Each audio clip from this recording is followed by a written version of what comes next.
Hello दोस्तों, नमस्कार। Basic to advance Excel course में आपका स्वागत है। आज हम सीखेंगे सैलरी शीट बनाना। तो चलिए शुरू करते हैं। सैलरी शीट बनाने के लिए सबसे पहले आपको इस प्रकार का डाटा बना लेना है।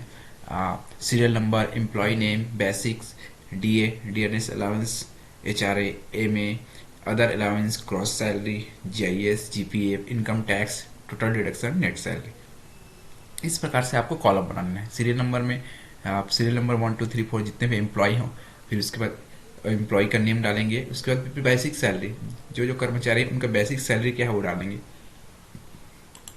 उसके बाद इनका डीए निकालना है, डीएनएस महंगाई भत्ता निकालना है। तो ये बेसिक सैलरी पे निकलता है। तो जैसे बेसिक सैलरी हमारा सी कॉलम में है, सी कॉलम और कौन सा रो में है, 3 रो में है। तो यहाँ पर हम कॉलम का रेफरेंस देंगे और उसके बाद फिर हम मल्टीप्लाई करने के लिए एस्ट्रिक चिन्ह का यूज़ करते हैं। और मान लीजिए आपको आपके स्टेट में 30% डीए मिलता है, तो यहाँ पर 30% निकाल दिए। फिर उसके बाद एंटर कर देंगे। तो देखिए इस प्रकार से ये 30% निकल गया। और इसको बाकी के लिए हम क्या करेंगे, ऐसा ड्रैग कर देंगे। उसके बाद निकालेंगे एचआरए, हाउस रेंट अलाउंस, मकान किराया भत्ता निकालेंगे। तो इसके लिए हमको इक्वल, ये भी बेसिक सैलरी पे निकलता है, तो C3 एस्ट्रिक का चिन्ह। और ये मान लीजिए आपको 6% मिलता है, तो ये 6% और उसके बाद इंटर। तो ये निकल गया एचआरए। और उसके बाद हमको क्या करना है, ऐसे ड्रैग कर देना है। ड्रैग करने के बाद आपको मेडिकल अलाउंस, अगर आपको मेडिकल अलाउंस मिलता है, चिकित्सा भत्ता मिलता है, तो उसको भी यहाँ पर फीड कर देना है। जैसे मैं ये 300 पर कर्मचारी का यहाँ पर क्या किया हूँ, फीड किया हूँ। उसके बाद अदर अलाउंस, अगर अन्य भत्ता आपको मिलता है तो उसको भी आप क्या करना है, फीड कर देना। जैसे मैंने 600 रुपये फ्लैट रेट पर डाल दिया है। अब क्या करना है, इन सबको हमको क्या करना है, जोड़ना है। तो जोड़ने के लिए हम सम फंक्शन लगाएंगे, सम ब्रैकेट ओपन, और उसके बाद basic, TA, HRA, medical allowance, other allowance, इन सबको क्या करना है, ऐड कर देना है। ऐसे हमको क्या करना है, सबको सिलेक्ट करना है। सिलेक्ट करने के बाद क्या करना है, हमको ब्रैकेट को क्लोज कर देंगे। जैसे क्लोज करेंगे तो यहाँ पर क्रॉस सैलरी निकल जाएगा और इसको क्या कर देंगे, ड्रैग कर देंगे।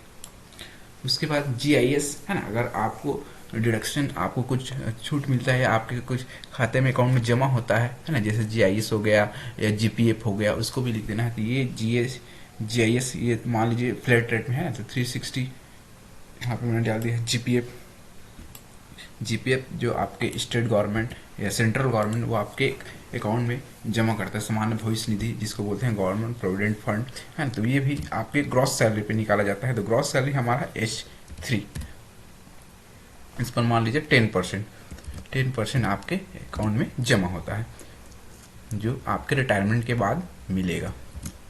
तो इस प्रकार से मैंने जीपीएफ निकाल दिया और इसको हम क्या करेंगे, ड्रैग करें। अगर आप इनकम टैक्स एडवांस में पेमेंट करते हैं तो इसको यहाँ पर इनकम टैक्स डालेंगे और उसके बाद यहाँ पर हमको टोटल डिडक्शन क्या करना है, निकालना है या ऐड करना है।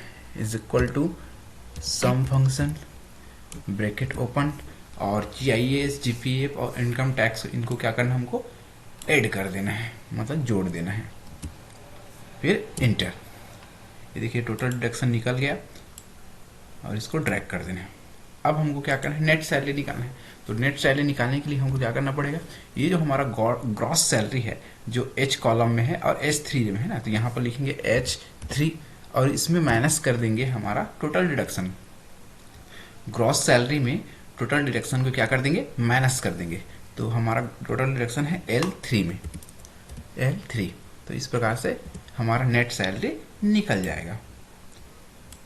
इसको हम कर देंगे ड्रैग। तो इस प्रकार से आप सैलरी शीट बनाएंगे, है ना। सैलरी शीट के लिए आपको ये डाटा चाहिए, ये कॉलम चाहिए, है ना। और उसके बाद फिर आप एम्प्लॉय का नेम लिखेंगे, फिर उसका उनका बेसिक सैलरी लिखेंगे, फिर आपके स्टेट में क्या कितना डीए मिलता है, कितना एचआरए मिलता है, कितना मेडिकल अलाउंस मिलता है, कितना अदर अलाउंस मिलता है, उन सबको फीड करेंगे या डालेंगे। और उसके बाद फिर इनका ग्रॉस सैलरी निकालेंगे, है ना। आपके जीआईएस में कितना जमा होता है, जीपीएफ में कितना जमा होता है, उसको निकालेंगे। और उसके बाद अगर आपने इनकम टैक्स एडवांस में पेमेंट किया है तो उसको यहाँ पर डालेंगे और उसके बाद इन सबको ऐड कर देंगे, तो टोटल डिडक्शन निकल जाएगा। उसके बाद फिर नेट सैलरी निकालने के लिए हमको ग्रॉस सैलरी में टोटल डिडक्शन को क्या कर देंगे, माइनस कर देंगे, तो निकल जाएगा हमारा नेट सैलरी। आई होप आपको सैलरी शीट बनाना समझ में आया होगा। ऐसे ही मेरे वीडियो को देखने के लिए मेरे चैनल को सब्सक्राइब जरूर करिएगा और वीडियो को लाइक कमेंट शेयर करना ना भूलें। Thank you so much.